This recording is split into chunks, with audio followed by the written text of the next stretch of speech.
주님께서 이 땅에 죽으러 오셨다는 겁니다. 누구를 위해서? 하나님의 사람들을, 저와 여러분을 살리려고 오셨다는 겁니다. 이걸 받아들이는 것이, 이걸 아는 것이 믿음입니다. 믿음의 출발입니다. 신앙생활은 그렇게 믿음이 시작된 사람들이 믿음의 완성을 향하여 신앙의 달리기를 해나가는 것이 믿음 생활입니다.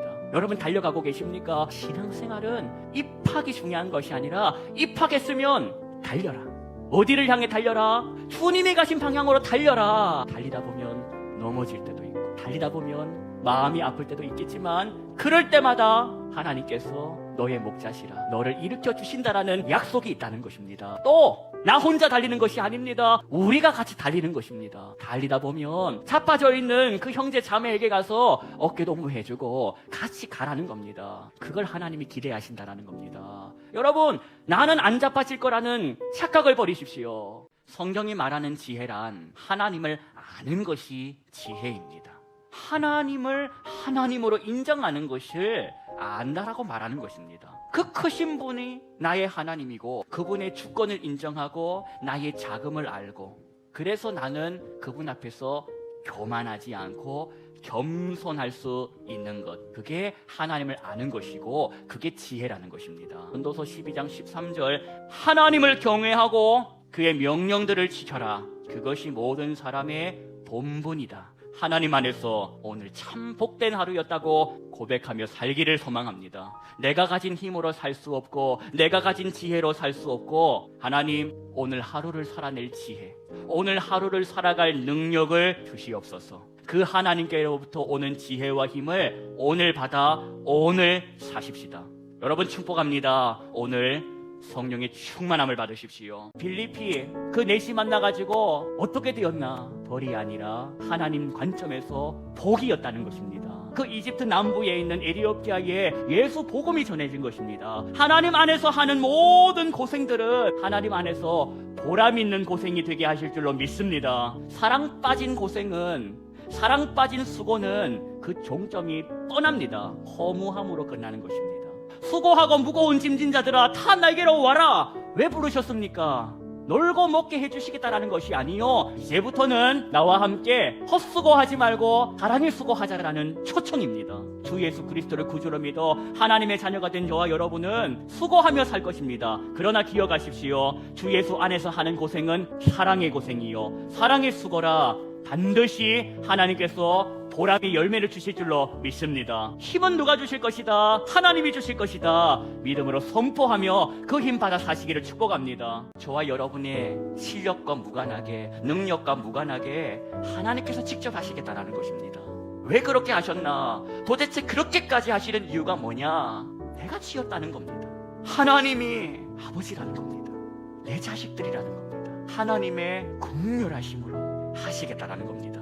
여러분, 하나님의 긍휼 덕분입니다. 저와 여러분이 잘나서 하나님이 보시고 택해 주신 것이 아니라 10시간, 50시간 기도해서 노력이 가상해서 얻어낸 은사가 아니라 하나님이 사랑해서 주신 은혜라는 것을 기억하십시오. 그러니 뭘 자랑하겠습니까?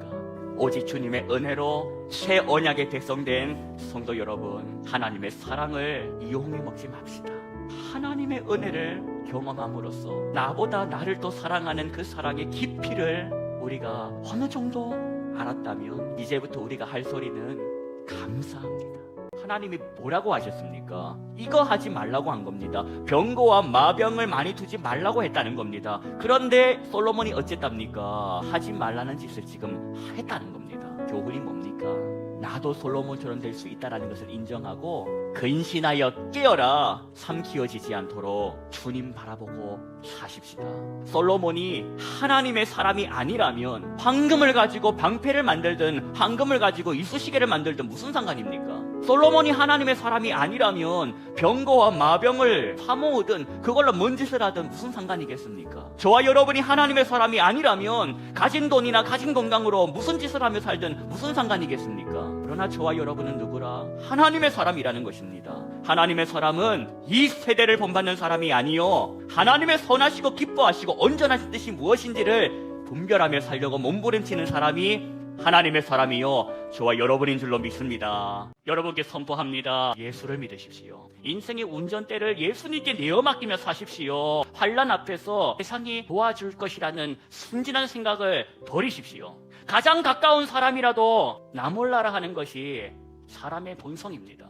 그러나 예수님은 저와 여러분을 위해서 자기 자신을 버리신 하나님의 아들이십니다. 예수 그리스도의 이름을 의지하고 오늘을 살아내십시다. 청춘, 영원한 청춘인 줄 아십니까? 오늘 주님과 함께 주님께 내어 맡기며 행복하게 살아보자는 겁니다. 맡겨라 이런 뜻을 오해하지 마십시오. 아무것도 하지 말라는 것이 아닙니다. 불안과 염려는 주님께 맡기고 이제부터 주의 뜻대로 살아라. 그게 바로 맡기는 삶의 본뜻입니다. 오늘 주 안에서 기뻐하십니까? 감사하며 사십니까? 오늘 그러지 않을 주제에 내일 어떻게 할 겁니까? 오늘 사랑하며 사십시다. 오늘 가까운 사람에게 함부로 하지 말고 사랑하며 예수 그리스도의 사랑을 전하며 사십시다. 좁은 이 길, 진리의 길, 주님이 가신 그 길, 힘들고 어려워도 찬송하며 갑니다. 성령님, 그 음성을 항상 들려주십시오. 제 마음은 정했습니다. 이 마음이 변치 않게 해주십시오. 내일 일은 난 몰라요. 장래일도 몰라요. 아버지, 주신 소명 이루십시오. 오늘 빌리피 가라 하시기에 갔습니다. 그곳에 가서 봤더니 뭐가 있었다. 보이진 않았지만 분명히 계셨던 하나님의 손이 거기 있었다.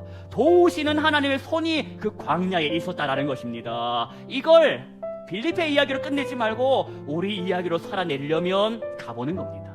살아보는 것입니다. 겁이 나고 힘이 들고 주저앉아버리고 싶지만 가보는 겁니다. 바로 살아보는 것입니다. 거기서 뭘 보는 겁니까? 거기에 있는 하나님의 손, 여호와 이레를 보는 것입니다. 이 한 주도 그 하나님의 도우시는 손이 여러분과 함께 하시기를 주님의 이름으로 축원합니다. 이 백정이 사람 취급도 못 받는 이 나라의 현실, 예수 사랑이 임하고 이 모든 사람들이 다 주 안에서 형제요 자매로 불리는 세상이 되게 해달라고 기도하지 않았겠습니까? 그때 많은 사람들은 말도 안 되는 소리라고 폄하했을 겁니다. 그러나 그 말이 안 되는 소리가 129년밖에 안 되는 이 시간 속에 말이 되었습니다. 로마서 1장 6절 말씀 들어보십시오. 내가 이 복음을 부끄러워하지 아니하노니 이 복음은 모든 믿는 자에게 구원을 주시는 하나님의 능력이다. 이게 무슨 말씀인가? 복음을 부끄러워하지 않는다라는 말은 성경책 밖에 보일라 가방 깊은 데 집어넣고 교회 다니는 사람 아닌 척 걸어다니는 것이 아니라 말씀대로 살아보겠다는 것입니다. 아니 21세기에 말씀대로 살면 돼? 이게 말이 돼? 복음을 부끄러워하는 태도라는 것입니다. 여러분, 복음을 부끄러워하지 마십시오. 하나님의 방식대로 살면 행복합니다.